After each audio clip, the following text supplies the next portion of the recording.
तेरे नाम का कुत्ता पालो साले, भौंकने को आता नहीं और काटने को आ गया। छोड़ यहां से। इन छोटे मोटे प्रोग्रामों से कितना कमा लेते हो? जितना भी कमा लेता हूँ खुश हूँ। 2 रोटी के साथ पब्लिक का प्यार मिल जाता है, इससे ज्यादा एक कलाकार को और क्या चाहिए? नहीं, वो मेरे शिकार हैं और किसी ने बीच में आने की कोशिश की तो जान से मार दूंगा। सर? कोई अपना था? हाँ, अपना था। अचानक पता चला वो सपना था। मैंने बहुत कोशिश की उसे भुलाने। अरे जिन हाथियों में ताकत होती है वही कर्म करते हैं और वही युद्ध। तुम जैसी चींटियां तो सिर्फ मसले जाने के लिए है। वाह रे हाथी की औलाद। अरे अगर एक छोटी सी चींटी तुम्हारी सूंड में घुस गई तो जमीन चाटते नजर आओगे। तो अब तुम्हें आसमान की अंतिम यात्रा करवा ही दी जाए। ये हाथ देख लो। ये हाथ थूक लगाकर नोट गिनने वाले हाथ नहीं है। ये एक मजदूर का हाथ है जो दिन भर चप्पू चलाता है, जो पानी का सीना चीरकर आगे बढ़ना जानता है। अगर ये उठ जाते हैं तो आसमान झुक जाता है।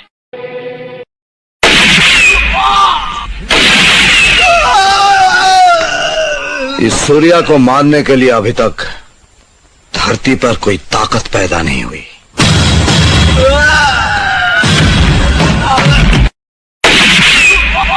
बैठो ना, बैठो ना। मैं यहाँ बैठने नहीं तुम्हें बताने आया हूँ कि 7 साल तक मैं तुम लोगों के बारे में सोचता रहा।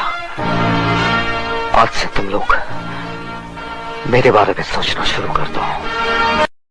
अगर चौधरी खानदान के बारे में इन्हें पता चल गया तो इनकी आंखें खुली की खुली रह जाएंगी। अगर हम बता दें कि हम कौन हैं तो तुम सबकी आंखें हमेशा के लिए बंद हो जाएगी। इससे पहले कि हम बताएं, तुम सब यहां से दफा हो जाओ।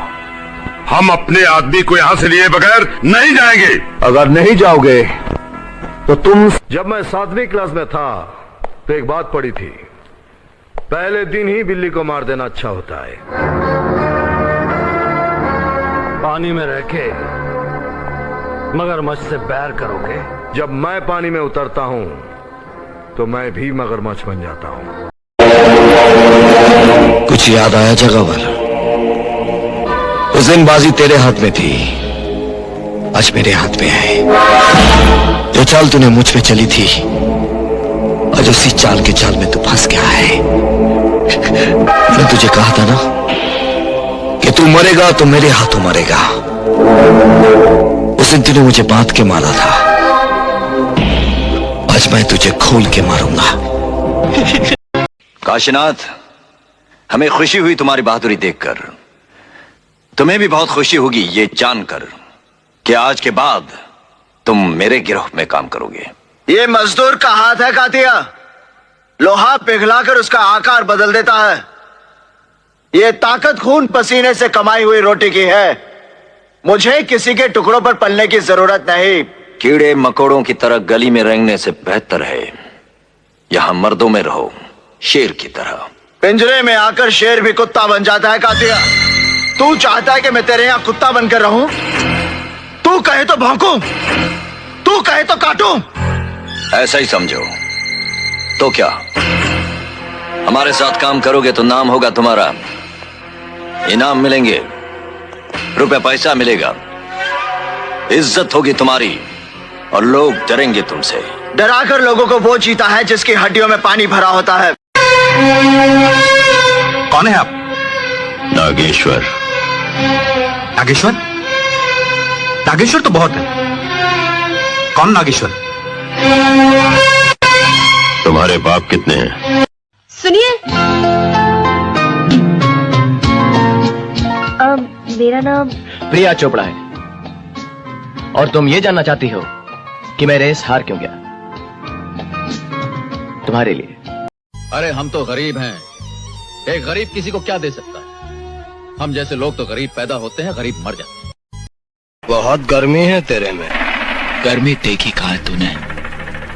हाथ लगा कर देख, चला कर राख कर दूंगा। ये मेरा पता है। अगर तुम्हारी माँ ने तुम्हें दूध पिलाया। आप शायद मेरी चप्पल देख रहे हैं। इसमें एक छेद भी है जो शायद आपको दिखाई नहीं दे रहा है। देखिए, बेचारी चलते चलते घिस गई। समझी? इसे हमारे कदमों में फेंक कर क्या तू अपनी बहादुरी का नमूना दिखा रहा है? बहादुरी बहादुरों को दिखाई जाती है, बुज़दिलों को नहीं। किराए के टट्टुओं से मुझ पर हमला करवा के क्या सोचा था कि मैं डर के गांव छोड़कर चला जाऊंगा? हमारे खिलाफ चलोगे तो गांव ही नहीं दुनिया छोड़कर चले जाओगे। हमारी इजाजत के बगैर इंसान तो क्या, इस गांव के पेड़ पौधे भी सांस नहीं ले सकते, समझे? मैं ये देश छोड़कर ही चला जाऊंगा। दाता ने तुझे इस धरती पर जन्म दिया, इस धरती पर तूने बड़े पाप किए, सजा भी तुझे यही मिलेगी। यही दाता की आवाज है। सतयुग में रावण को मारने वाले को राम कहा जाता था। अगर कलियुग में रावण को मारने वाले को रावण कहा जाता है तो मैं हूं रावण। मुझे मालूम नहीं तुम्हारी माँ ने तुम्हें क्या सिखाया, लेकिन मेरी माँ ने मुझे यह सिखाया कि हालात को अपना गुलाम बनाओ। गुलाम बनोगे तो कुत्ता समझकर लात मारेगी दुनिया, और गुलाम बनाओगे तो शेर समझकर सलाम करेगी। तुम यहाँ कैसे आए? मौत कहीं भी आ सकती है। मेरी मौत नहीं, तेरी मौत तुझे यहाँ खींच लाई। मुझे बचाने के लिए तो बाहर हवलदार खड़ा है। आज हवलदार तो क्या, तेरा एसीपी डीसीपी कोई भी आ जाए, आज तुझे कोई बचा नहीं पाएगा। सर जिसके आगे न झुके वो दरवाजा किसी और का होगा, मेरा नहीं। और जो हर दरवाजे पे झुक जाए वो सर किसी और का होगा, हमारा नहीं। वाह वाह वाह। इस पेशे को भड़वागिरी कहते हैं। गोविंद चिल्ला मत। अगर अदालत में तूने कोई बदतमीजी की तो वही मारूंगा। जज ऑर्डर करता रहेगा और तू पिटता रहेगा।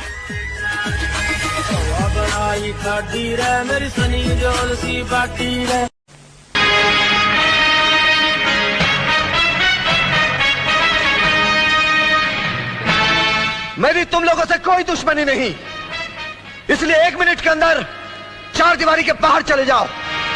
और मैं वो तूफान हूं जो तुम्हारी सोने की लंका को तहस नहस कर डालेगा। तुमने बहुत बड़ी गलती की है। गलती मैंने नहीं, तुमने की है। जो आज के बाद समोसे में तो क्या, अगर कैंटीन में भी कॉकरोच नजर आ गया ना तो मार मार कर तेरी शक्ल को समोसा बना दूंगा। मैं वादा करता हूँ तुम्हें इंसाफ दिलाऊंगा। ये वर्दी तुमने अभी अभी पहनी है इंस्पेक्टर, कानून को तुमसे ज्यादा करीब से मैं जानता हूँ। इंसाफ दिलवाना चाहते हो, क्या इंसाफ दिलाओगे? तुम्हारे कानून ने मुझे आतंकवादी और देशद्रोही जैसी गाली दी है जो कभी मिट नहीं सकती। अबे ओ, तेरे हाथ में जो कागज है ना वो मेरे हवाले कर दे। क्यों? ये तेरे मरे हुए बाप का वसीयतनामा है जो तुझे दे दूं? चल रास्ते से हट जा, भला टेंशन देगा ना। मेरी एक बात मानोगे? मैं तुम्हारी 100 बात मानूंगा, तुम मेरी सिर्फ एक बात मानो। इस वक्त यहां से चली जाओ। तुम्हें अकेले छोड़कर? मैं अकेला नहीं हूं, मेरे साथ मेरा बीता हुआ कल है। आपके दिए हुए जख्म पर डॉक्टर सफेद कपड़े की छोटी सी पट्टी लपेटता होगा, मगर मेरे दिए हुए जख्मों के बाद पूरे बदन को सफेद कपड़े से ढकना पड़ता है, ऐसा पब्लिक बोलती है। हम हाथ मिलाना भी जानते हैं, हाथ उखाड़ना भी। हम गांधी जी को भी पूछते हैं, चंद्रशेखर आजाद को भी। मैं भी पहले प्यार से समझाता हूं, फिर हथियार से। रुक जाओ निशा। क्यों? मौत का नाम सुनते ही डर गए? नहीं, जब कोई नमाज पढ़ रहा होता है तो उसके सामने से नहीं गुजरते, समझी? निशा। चड्डा, तूने कभी बच्चों को बिजली की तार से पतंग उतारते हुए देखा है क्या? कुछ तारें ऐसी होती हैं जिसमें से उलझी हुई पतंग बच्चे भी उतार लाते हैं। ये और बात है, दामिनी के केस को छेड़कर जो तार तूने छू लिया है, बिजली का वो झटका लगेगा कि तू झटकना भूल जाएगा।